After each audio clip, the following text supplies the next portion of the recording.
Assalamualaikum warahmatullahi wabarakatuh. Sahabat perjalanan hijrah sekalian, jumpa lagi di channel ini, channel yang menginspirasi bagi sobat sekalian. Kali ini kita akan membahas tentang kesalahan-kesalahan fatal yang bikin bangkrut.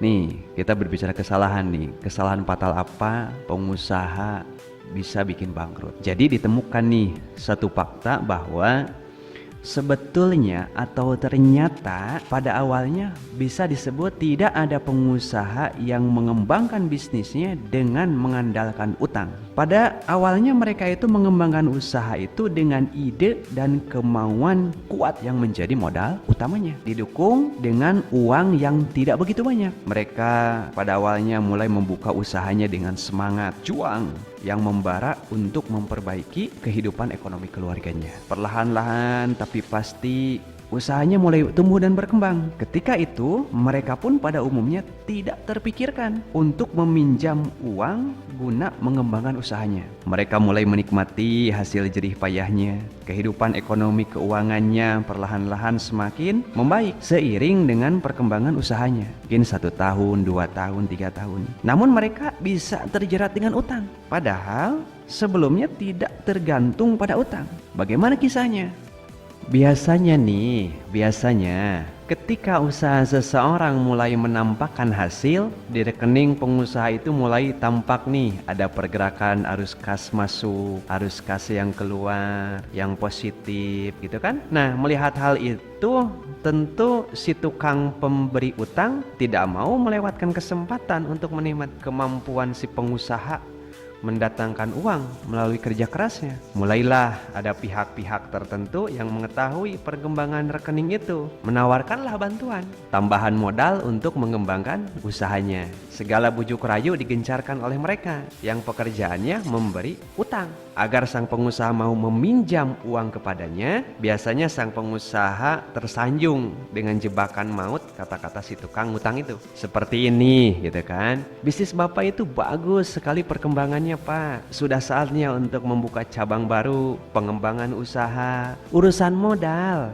Tak usah Bapak pikirkan, biar kami bantu menyediakannya. Nah, itulah pengalaman saya dulu gitu kan, waktu sebagai menjadi seorang marketing sebuah perbankan nasional. Ya seperti ini, merayu para calon-calon nasabah pengusaha untuk meminjam uang kepada kita. Kendati pada awalnya mereka itu merasa belum pinjam uang gitu kan, belum perlu pinjam uang, tapi lama-lama pengusaha itu luluh juga gitu kan. Apalagi ditambah dengan perasaan bahwa ia kini bisa dipercaya oleh si abang. Wah, udah dah kena tuh sama rayuannya. Mulailah pengusaha itu mencoba-coba berutang, hingga akhirnya tanpa disadarinya ia telah tergantung pada utang. Pada puncaknya hidup, keluarga, dan bisnisnya terjerat sama utang. Nah, selanjutnya agar ketergantungan pada utang itu tidak bisa dihentikan, mari kita mulai dengan menyadari kesalahan fatal seorang pengusaha mengembangkan bisnis dengan utangnya. Terutama kesalahan fatal ketika pinjam uang karena alasan mengembangkan usahanya. Kan banyak gini masyarakat, Pak, kalau kita tidak pinjam tentu kita tidak punya modal. Pak, kalau saya tidak pinjam ke bank, ke siapa lagi saya pinjam? Nah, kan pertanyaan itu selalu muncul di benak para pengusaha-pengusaha. Tidak hanya pengusaha, masyarakat biasa pun berpikir seperti itu. Nah, supaya kita lebih mengetahui fakta apa gitu kan, kesalahan apa yang sering mereka lakukan, mari kita bahas. Yang pertama, mengembangkan bisnis dengan utang itu artinya seseorang membayar ke suatu kepastian dengan ketidakpastian.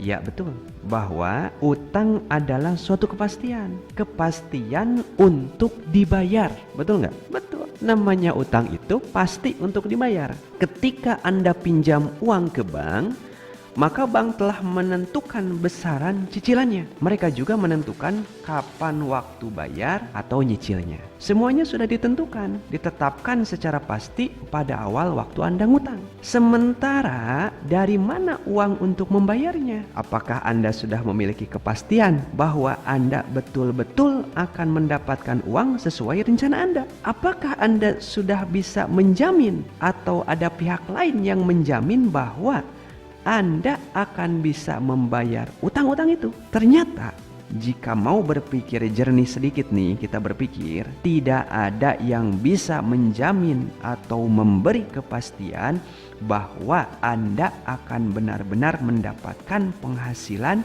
untuk membayar utang sesuai rencana Anda. Karena rezeki itu, penghasilan itu tidak ada yang tahu berapa saya dapat penghasilan untuk bulan ini, bulan depan, dan tahun yang akan datang. Apakah kita akan selamanya lancar usaha?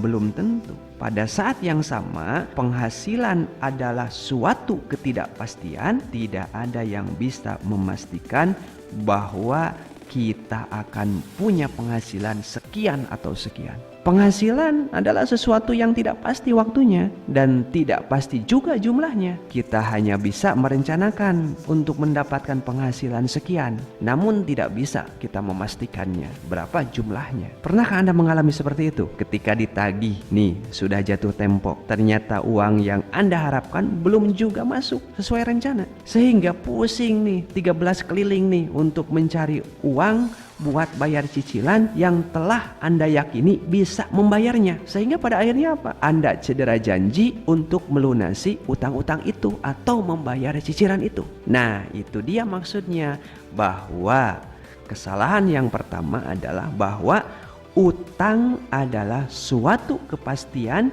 sedangkan penghasilan adalah ketidakpastian.